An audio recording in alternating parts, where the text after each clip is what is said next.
Hey guys, welcome back to Two Moms, Too Much Coffee. This is Jhshell. Hey, it's Tempest. The Tempest. How was your week? Week has been good. I actually have been trying to focus a little bit more on getting back in the gym per se, I would say. I'm Mm. not actually in the gym because I don't have any time to by myself to go to the gym, but I am working out at home and it has been quite the experience. I am so weak. Like I don't know a Yeah. better way to say it. I'm so weak, and I just am not used to my core being as weak as it has been, and so I am trying to just do a lot of like inner core Mm. workouts, and I think the worst part for me, like when going back to the gym, is like finding the confidence to get your endurance back up because Mm. like my core's weak, I'm tired, and like when you're in the swing of like going all the time, you don't really think that anymore. You're like, okay, this Yeah. is enjoy it. But when you're just getting back into the swing of things, all of a sudden everything is hard, and you're like, I don't want to do this. This is hard work. God. so so I am my week's been good, besides the fact that I'm trying to find the confidence that I am, slowly getting back into my body again. Yes. I'm so glad that you brought this up because that is such a struggle for me.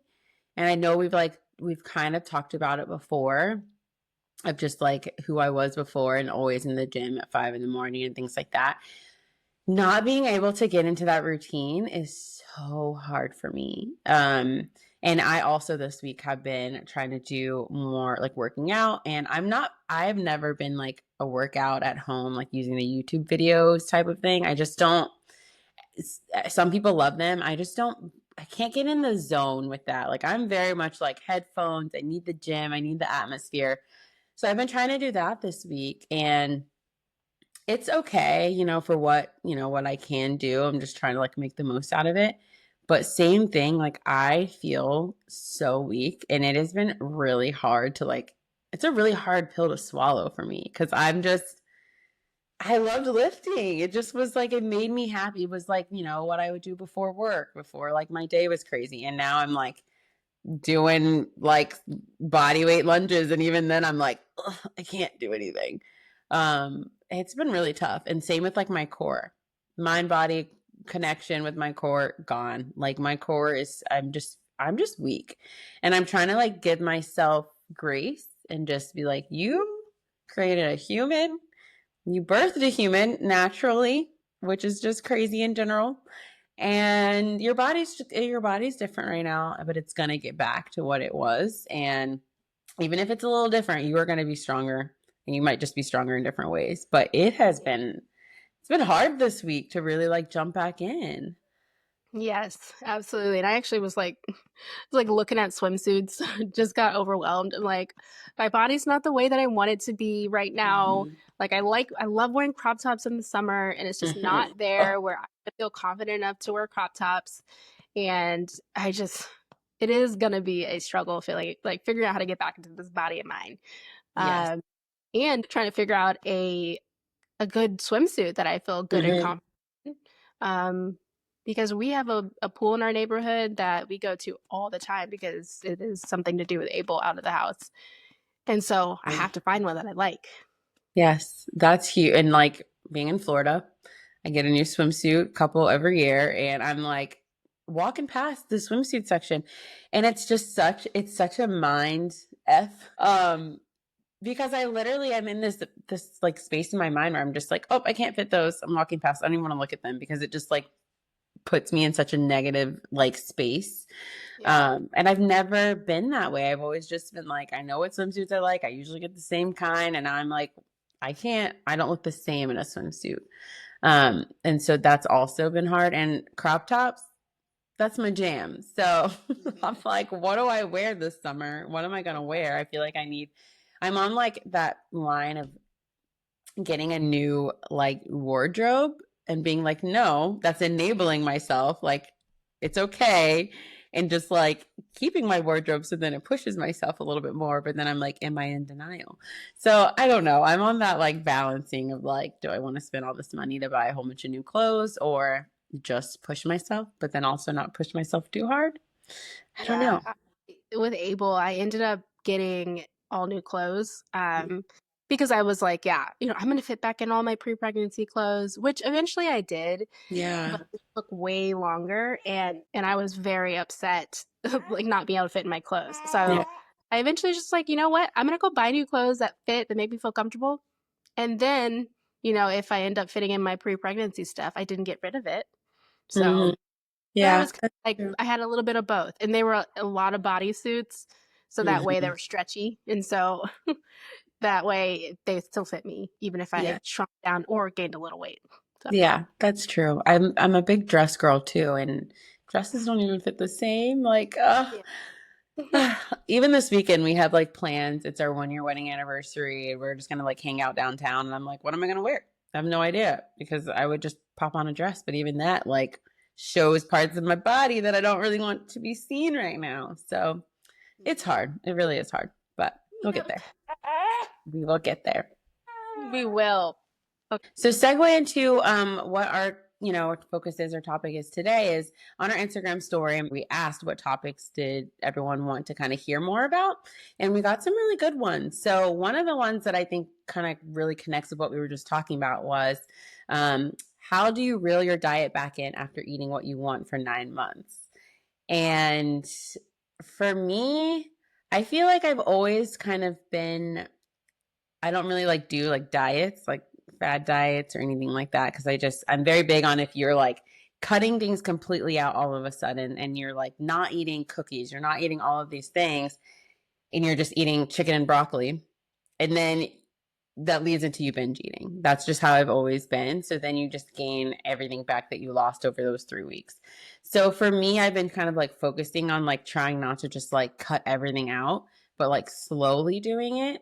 So I've been slowly like I used to not eat dairy. And then when I was pregnant, I was eating it again and it was fine. I didn't have any effects that I usually did. And now I'm kind of slowly cutting that back out again and just kind of doing it at my own pace. So I'm not A, miserable, and B, just kind of losing it all at once and then gaining it all back because I'm now eating that cookie or that slice of cake or whatever it is. But I've always kind of been that way. I've never been big on like, I'm just big on like eat what you want to eat, but it's also moderation. So that's kind of still where my focus is. I don't know. What about you, Tempest? So my sister-in-law, she had gestational diabetes, and so I was really nervous after seeing what she had to eat when she got gestational diabetes. So I did my best to eat in moderation. However, I know that like what you eat is not necessarily the reason why you get gestational diabetes, but I Mhm. was honestly, I was like, I'm gonna do everything I can to make sure that I don't overeat, don't overindulge. Um, that doesn't mean that I didn't have like an extra slice of pizza because I Right, did. right. um, and I honestly think it is a little bit more difficult to start. I wouldn't say dieting necessarily, but my breastfeeding hunger is so much Mhm. stronger than my pregnancy hunger is. Yeah. So I just do my best to make sure that in my house I have good snacks Hmm. that Yep. I don't that aren't like things that are just really bad for you. So I tend to try and go to like Whole Foods or one of the like fancier markets just for the snacks. I don't buy my groceries there because that's insane. But I Yeah. do try and get my snacks at those places because they tend to have like the high fiber, high Hmm. protein snacks that keep you fuller longer. Hmm. And you don't have to eat a significant amount. So that is kind of what I'm trying to do to reel my diet back in, is just to, if I'm not necessarily not eating, I'm just eating a little healthier option if I can. Um, and then I still probably do have that extra slice of pizza because Yeah. I love pizza. Because you love pizza. You always have, yes. Yeah. No, that's a good point too, is like snacks because we're the same way. So we still are like protein bars and things like that. And that definitely helps. And then also like our meal planning in general. So I feel like if we meal plan something healthy, we spend our money on it, we prepare it, it's less chance that we're going to order, crap food. So we are meal planning like nice lean meat meals and things like that. So slowly and surely just kind of trying to get back to it. But yeah. Yeah. Yep. So let's talk about the next one. So, do you have a new relationship with your sexuality, or has it changed at all? Or if it has, how? So for this one, are you thinking sexuality like with your partner, or where's your brain went with this question, or just like with yourself or your comfort level? With this one, I actually think it's more with myself, but obviously, I mean, it has sexuality with my partner too. Everything has really changed. So, like, I certainly think both. Um, I would say sexuality myself, it is hard to start loving my new body. So that part has Mhm. always been hard. Um, when it comes to like me feeling sexy and everything. Um, and so that is, I mean, that's changed, and it's one of those things where I've quite literally like taken off my shirt and like stared at myself in the mirror Mhm. just to be like, this is your new body, and it's okay. You love it, Yes. and it's a part of you. So I just literally have to give myself words of affirmation when it comes to my sexuality and like loving my own body. When it comes to like sexuality with my partner, that's always a work in progress. When it comes to like when you're breastfeeding, I feel like your Mm. sex drive is like nothing. Like completely nothing. So I'm sitting Yeah. here like I'd have to like muster up if I'm gonna be, like, hey, let's figure it out tonight. And just be like, I'm Mhm. tired. And I honestly don't even want to do it because of the hormones from breastfeeding. So like at this point, I'm like, I don't know if we need to be forcing this right now. Right. So it has changed, at least in this postpartum phase. It is it gets better. That's all I'm gonna Yeah. say. So we're still so newly postpartum at 3 months. So Yeah. That's huge for sure. And I feel the same way, like with myself, same thing. Like I look at myself in the mirror and I'm just like, after I have my sad moment, I'm like, girl, get it together. Like to talk to myself and be like positive. Because it is like you have to feel it. You have like, even if you are feeling like, up for it that night. But if you don't feel that way, like if you don't look in the mirror and you don't feel sexy, it's going to be hard for you to feel sexy for your partner. So I think that's something it's just been hard for me in general. It's just like I need to feel sexy. Even if you are telling me this and you feel a type of way about me, I have to feel it for myself. And so that's been hard. And then with my partner, I mean, it was hard just even when I was pregnant because we got put on pelvic rest very early on. So we got put on pelvic rest, I want to say like week like 25 or something, very early on because of my fibroid. And then even before that, my husband was so terrified of just like because of my fibroid of messing anything up because we had that 15-week scare. yeah. So it's hard to like jump back in. Like some women can, and I won't say that, I won't speak for everyone. But I feel like it's hard to just like, not only now are you exhausted from the baby, you're sleep deprived, you're going through all these things, your body looks different, and now you haven't done anything for weeks, months for us anyway. So that has been hard to like get back in like the groove and like just be us, I'll say. Like, I don't Right. know, us feels different in that sense. Um, Especially because like us is the baby's in your room. the baby's in So your it's like room. not only that, like I mean I know people are like, you can do it anywhere in the house, but it's like, yeah, but I'm tired and now you want me to do it on the kitchen counter? Like, come on. Like I don't want to do it anywhere Like, in the house. I want to do it in my bed, but I can't do my bed because my daughter's in there. no, my bed where I can just roll over and go to sleep after. No, like it's Exactly. just it's different. I'm sorry, it is different. And I don't know if men feel the same way. We can talk to them about that later.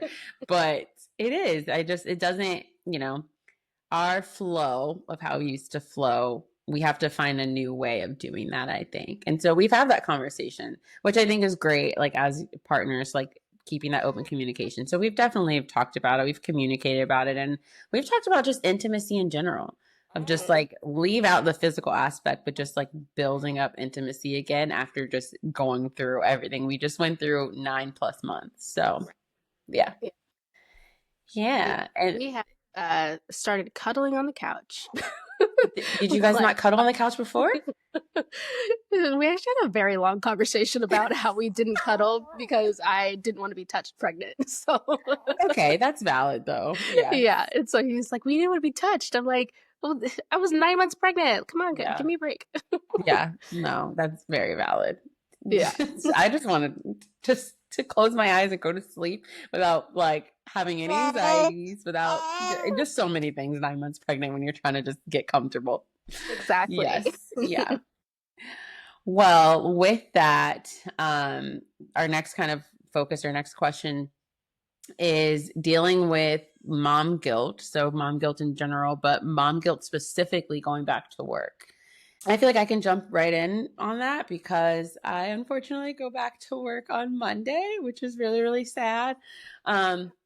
My husband starts his leave again, so he'll be with her for like another 4 weeks. So she'll be home. But even though I work from home, I still have that mom guilt just because I'm not going to be with her every moment of the day like I have been for 12 weeks.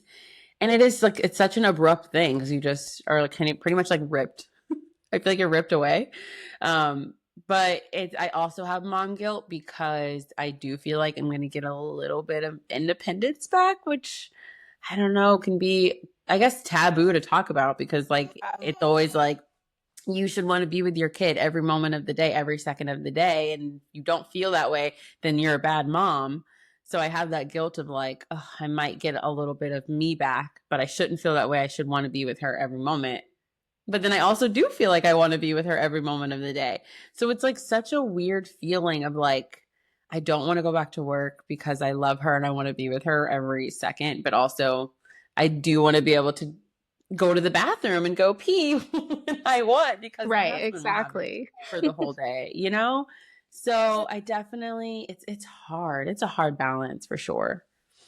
I can totally understand the guilt when it comes to you like feeling guilty that you get a little bit of your own independence back, but Yeah. also like guilty that you're not there all the time, seeing, every development that happens. It's just got to be so hard. I don't go back to work until the middle of June, which I'm Mhm. very thankful. I get a 6 months for, Yeah. and I can totally understand that mom guilt of like, okay, now I get some time for me. I get to work from home, so I do get to see her. Thankfully, Adam is a teacher, so he gets summers off. Mm. He's going to be with her until August, so he'll be the primary caregiver from that point. But it's going to be hard and different. That invisible umbilical cord you were just talking about, you didn't call it that, but But the yeah. invisible umbilical cord that's like they're right next to you. That getting cut is going to be just really hard for Yeah. sure. Yeah. Whether it is a guilty like finally it's cut or guilty like I don't want you to think that I'm not here and I don't love you. Yeah. Who's this new person that's holding me all the time? That Yeah. kind of thing. So it's just it's hard. So how do I deal with it? I don't know. I don't think I do. Yeah. you just kind of you just kind of go keep going through life and we're all alive and happy and we still love our mothers even though that they went back to work. So Yeah, that's very valid. And I feel like my mom guilt isn't even, I mean, it's there for going back to work. I think I have more of a mom guilt for having to do daycare earlier on. I mhm. think that's more because it is going to be like at least you're with your dad who works from home half of the week. So, she knows her dad. But like a daycare that I'm going to have to drop you off at because although we work from home, we don't have jobs that like, I mean, we're in client meetings all the time. So we don't have jobs where we can just like have her all the time. Right. So I think that's where more of my mom guilt is. And how I'm dealing with that is I'm telling myself that she's going to be able to socialize more and she's going to be able to explore more and things like that. And it'll be able to kind of help her grow and develop a little bit in maybe a way that I wouldn't be able to help with because I'm going to be so focused on work versus if I would try to keep her home. And then how I deal with it in general going back to work is I'm telling myself that if it's making me better mentally, that I do have a little bit of independence being at work, then it's going to be overall better for her. If she has a mom that is feeling a lot better, then she's gonna feel that. They feel that. They feel your stress. They feel your emotions. So that's how I'm kind of managing those emotions about going back. Yeah, for sure. And another thing about daycare is at least for me, I always say like I am not the enrichment type mom. Like I'm not gonna I'll do my best, but I can't come up with ideas to do with them every single day that are gonna keep them enriched and, Yeah. develop moving. Like I will love you. I will make sure you are fed and happy and, we can have fun together. One of the last questions we got, which we've kind of touched on this, but not very much in detail, was how our experience with the doula was. So I'll let you kind of jump in on that one first this time. Yeah, so I used the same doula for both births. She was present the entire time for both times, which was really nice. I think the second time around, I don't even know the best way of explaining this, but like she was there and it was nice, but I don't necessarily know if I needed her much as I did the first time around. And she brings a very soft, nice presence, and I really appreciate that in a space and experience that is very difficult to go through. Yeah. Birth is. So it is really nice to have that person that'll just let you, you know, convince, but then she'll like try to get your mind space in the right place and Yeah. not let you spiral, but also advocate for you in situations that you don't know the right answer and make sure that you have all the information. So I love that part of my doula experience. She offered prenatal, I wouldn't call it care, but she like comes over and she answers and asks questions, making sure that she Mhm. knows birth plan or preference well enough that she can advocate for you if you're, epiduraled up and or in the middle of contractions. Yes. Um, and then also she will teach you so much. So like she'll let you know like things that you just don't learn at the doctor or even know to have the questions to ask at the doctor. Mm. Um, and for me, one of the biggest things was that my partner is very queasy. He's queasy. Yeah. Yeah, he gets really queasy on stuff, and so I was like, it's gonna be nice to know that there's somebody there in Yeah. case he passes out that can Yeah. help me out. Yes. So that was it's a plus for a doula. So I think it's certainly if you have the money for it. I know that she's more expensive the second time around. So I think that all the prices are rising, with inflation. Yep. But if you have the money for a doula, I would certainly say go get one because it's really nice. Yeah. Yeah. And I have a similar experience. For us, I again had a lot of fears with my fibroid and like needing to make sure I had an advocate there for me. Nick is also very queasy, so same thing, wanting to make sure that if he were to so happen pass out, which he didn't, he stayed by my head and was still very supportive the whole entire time. That I had someone there that could speak on my behalf if anything were to go wrong. It was super helpful in prep for birth, so just like going through all the stages, but in prep for birth because we went kind of over like what my preferences were, but she asked me questions of things that I didn't even think of. Like I thought I had a whole entire plan ready, but then she was asking me questions of what if this happens? What if this happens? And I didn't even know to even go there. So that was helpful to prepare. So that was really nice. And then I ended up switching doctors halfway through because I had an OB who I loved pre-pregnancy. And then once I was pregnant, they heard the word fibroid and they automatically were like, you need a C-section. And so I ended up switching to a new OB who I loved. And my doula prepared me for like questions to ask this new OB and like questions to be prepared for before, we switched our whole entire plan over. So that was super helpful. Yeah. And then even for us, it was a little different for the actual birth. My doula got stuck in traffic because my birth was 4 hours or my labor was 4 hours. It happened really quickly. So, actually the week that I had Naya, my doula was supposed to come over. We were supposed to be going over positions and how your partner can help you and all of that. And we didn't make it because she came a little bit early. So that would have been really helpful. And I know a lot of people who have had that with their doula say that it really adds on to their labor just because you see the pictures, but it's one thing practicing it. We unfortunately didn't get to do that because Naya decided she wanted to come over early. But she got stuck in traffic, so she wasn't there during the actual like me laboring and contractions, but she was there as soon as she got there. She jumped right in, held my hand, and was helping me with pushes. So that was good. And then postpartum. Postpartum, I think, is what I needed her the most for, actually. I thought it would be during labor, which would have probably, been ideal. But I'm trying to think. Naya had difficulty. It was with sleeping.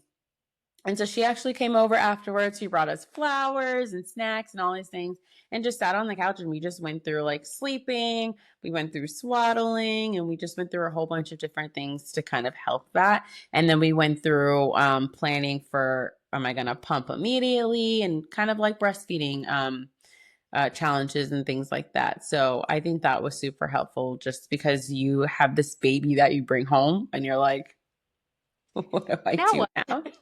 What do I do with you? Okay. And I was shook and I remember telling you this, I was shook that Naya slept in the bassinet in the hospital. And then I brought her home and I put her in the bassinet and she lost her mind. And I was like, You're like, wait a minute, what? wait. And my doula came over and we like talked about it and, so yeah, I agree. I would definitely, if you have the finances to be able to have a doula, and I'm going to even say, especially if you are an African American woman, to have someone else there to advocate for you. Because sadly, we still live in a time where a Black woman advocating for herself is usually still portrayed as an angry Black woman, or, you're being dramatic.